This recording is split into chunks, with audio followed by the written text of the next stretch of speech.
लत्तू खाया नहीं, बल्कि मैं अपने छोटे से गांव का एक नंबर का रंगबाज। रात भर के लिए हमने रंगबाजी चली। अब आप कभी सोचत होगा कि अंदर जैसे लौंडा छिपकली जैसे लड़का कहाँ रंगबाजी करत हुई। तो हमारे काठी बाटी मिल जाया। हमारे नाम के हमारे गांव में इतनी बड़ी दहशतवाद कि गांव वाले देख लेते कि छोटू रोड पकड़ के चला जाता है। गांव वाली ये का रोड छोड़ के बगल हो जा, रोड छोड़ के बगल हो जाए। मैं छोटू का जाता है पीढ़ी मांग के पी। दहशत के साथ साथ दौलतमंद आदमी इस सब रोड के जो 2-4-10 साधन देखा था चला था, इस सब देखा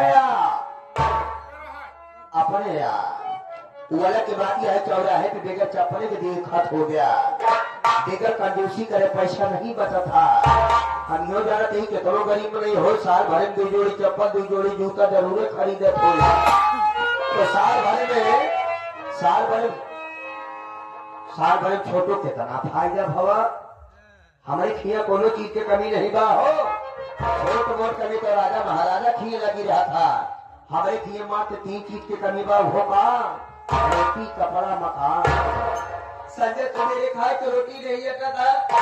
जब ज्यादा भूख लगा तो नमक चाट के पानी पी के सो जाई थी। पहले खातिर कपड़ा नहीं करते। अगले साल महाकुंभ मगर है गंगा नहाए, गंगा के किनारे देखे 8-10 के तरफ की कपड़ा निकल रहे।